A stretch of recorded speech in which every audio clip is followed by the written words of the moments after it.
I look at that list each Monday morning and I just think of it as a bit of a smorgasbord for the brain.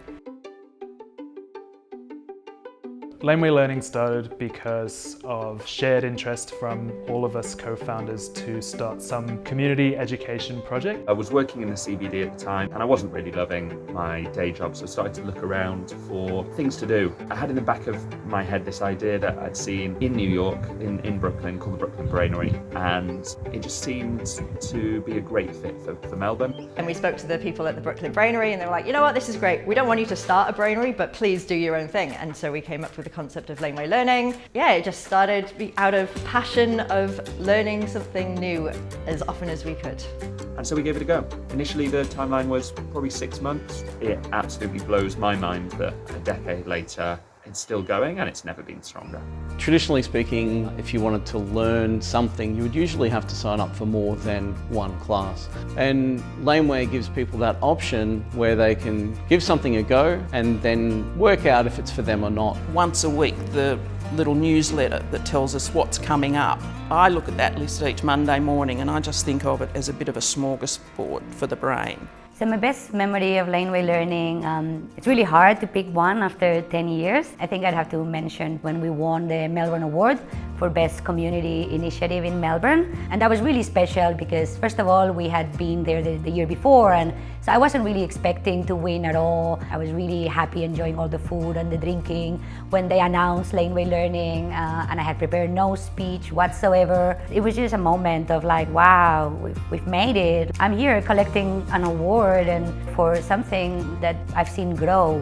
What also makes Laneway interesting is that you've chosen venues that aren't typical. So it'll be some part of a pub or some part of a restaurant, a cafe that closes. But it's got a very Melbourne kind of side alley feel about it where you're like, I'm going to go into a space that you're not normally allowed into. It's got a little bit of that element of something unusual.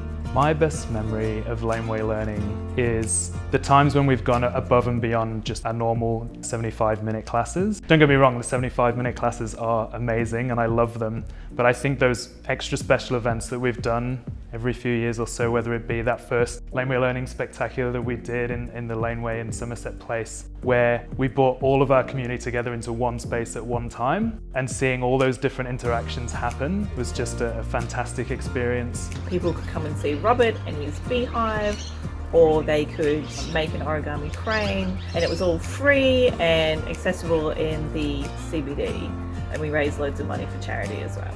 The kinds of classes that are taught, it's not just the most straightforward types of education. I can't even recall all the classes. I wouldn't be surprised if on one day it was learn how to hula hoop and the next one would be how to make the best focaccia bread. There'd just be anything for everyone. I remember the first time I ever taught at Laneway, I was really nervous. I don't do well in groups, and standing in a crowd of 20-something people, it was scary. But everybody was super nice, and by the end of the first class, people cheered and clapped. It was an absolutely wonderful feeling. Another one of the things I love about Laneway Learning are the classes when you get to take something home with you. Probably about 9 years ago, I attended one of Jenny's glass and paper jewellery making classes, and I made this, and it's still one of my favourite pieces. Well, it's lasted because there's a lot of dynamism behind it, and I've seen it really evolve and change. Different managers, different locations, and especially watching what happened during lockdown. To just see everybody, it was just instant, you know, kicking in and saying, all right, we can't die, we will change what we do, we will do it this way. But really, I think we've only been able to last this long because of the teachers and the people behind the scenes. So teachers are reimbursed. It's not a lot of money, so it's more so people do it for the love of doing it and the sense of community. So, you know, I got it tattooed, so I might as well be there 10 years later. Like, I would have to cover it with a Coca-Cola sticker if I changed jobs. So, yeah, I do hope that Laneway continues, and I do hope to be part of Laneway for everything, for eternity, if I was able.